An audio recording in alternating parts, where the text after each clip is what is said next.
up on the 150th anniversary of a battle, and the only battle that there's a marker on the square called the Christmas Mishap, where different soldiers from the Union Army and different soldiers from the Confederate Army came to Glasgow. They were going to go visit the taverns that were on the square, and they met up and had a gunfight up there. Nobody was hurt. There's a marker up there called the Christmas Mishap. But in 1863, the year after this fort was built, in October of 1863, a troop of Confederate infantry from the 25th Tennessee Infantry came to Glasgow for the specific purpose of attacking this fort. And they robbed the bank while they were here to get a little money, and they also had a fight with some Union soldiers down on the square. And then they went up, about 200 men, attacked the fort up there, surprised the Union forces, took the fort pretty easily. And I think you'll find when you read history, you read the different accounts that it says different things. One account, I think the official account, says that 9 soldiers were killed, all on the Union side, and 20 some odd were wounded, and 2 Confederate soldiers were wounded because it was a surprise attack.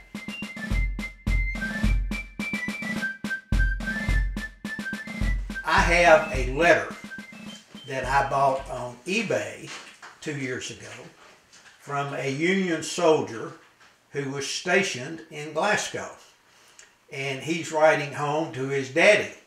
And he doesn't have very nice things to say about the people of Glasgow and the Confederate soldiers. I mean, the Union soldiers. Most of the Union soldiers who were there were from the surrounding area. And they were very young boys, and 15, 16, 18, 19. And probably the first time anybody had ever been shooting at them. It's probably why they gave up so easily. But this guy who was writing his daddy while he's stationed up here, he's writing his daddy a letter saying, I'm highly suspicious of these people from Glasgow because they seem to be Confederate sympathizers, which they were. There was no question about that. And there were, of course, slaves in town. The slaves had not been freed yet, and there were still a lot of slaves in Glasgow. And he said that if they would have been here, if his troops would have been here, the Confederates wouldn't have taken that fort. That's probably not true, but he was bragging about his thing.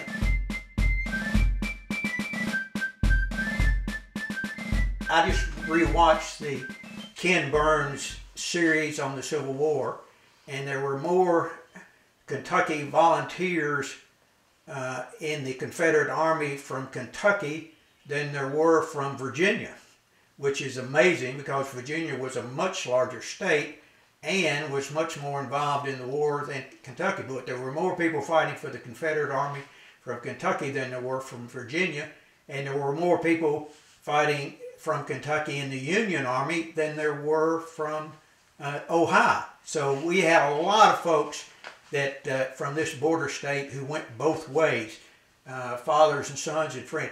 My great-grandfather was named William Dickinson, and he fought for the Confederate Army. He ran away from home when he was 16. He ran away from the home down on East Main Street, that's called the Dickinson Greer House. That's where his father lived. And he jumped out of the second floor window with the help of his sisters and ran off to Bowling Green and joined the Confederate Army. Well, there was another cousin of his that lived in Metcalfe County. His name was William Dickinson also. And he ran off and joined the Union Army. And they fought against each other in several battles in Tennessee and in the war, mainly Shiloh. Both of them were in the Battle of Shiloh. But that house is still standing down there on East Main Street. It's the one that they just opened up as a bed and breakfast. It's called the Dickinson Greer House.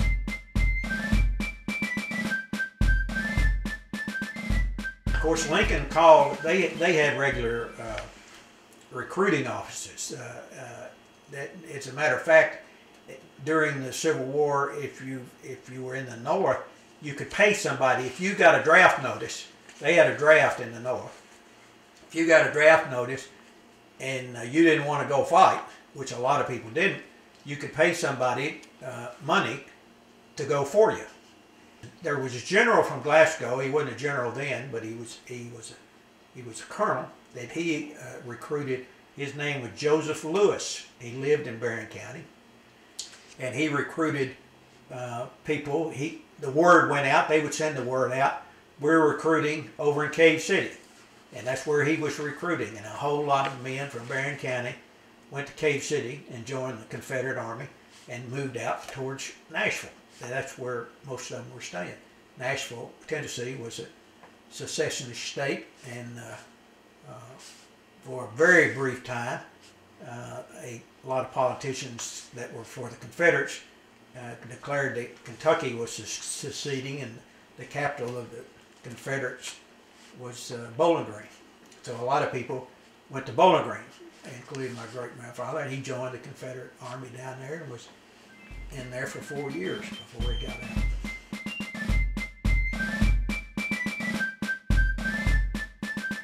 It was built in the spring of 1863. It's named after a general in the Union Army who died in another battle, and I can't remember which one, but I believe it was Bull Run or Manassas. And this General Williams died. I believe he was from Ohio, but that's on the marker up there. It says why it was named Fort William. What happened, that was built in the spring of 1863. And we know exactly the dimensions of the fort because they're still on record in Washington. They were saved, they were drawn up, and they were saved, and it's built right now exactly like it was in the spring of 1862. Spring of 1863. What happened is General Braxton Bragg of the Confederate Army invaded Kentucky in 1862. Kentucky was a border state. They were trying to destroy the supply lines for the Union forces, which was then the Louisville and Nashville Railroad.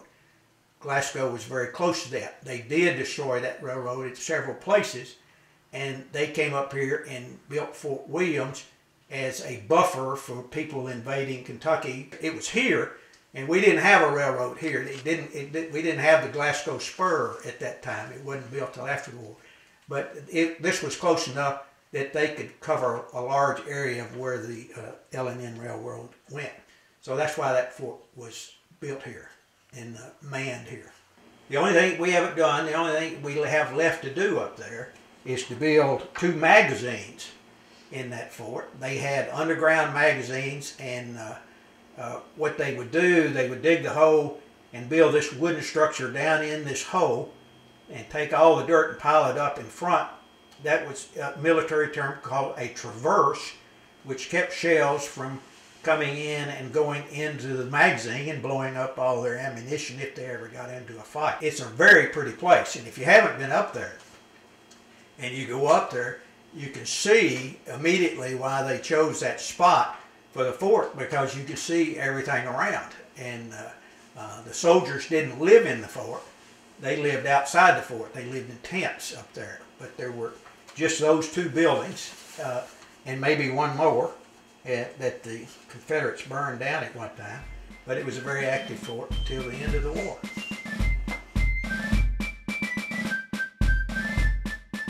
When the war was over, when Lee surrendered, he was in Glasgow recruiting another company to go back and join his army, the Orphan Brigade. They were from Kentucky, and but he didn't recruit that company and go back with him. But he went back and surrendered down in Tennessee somewhere.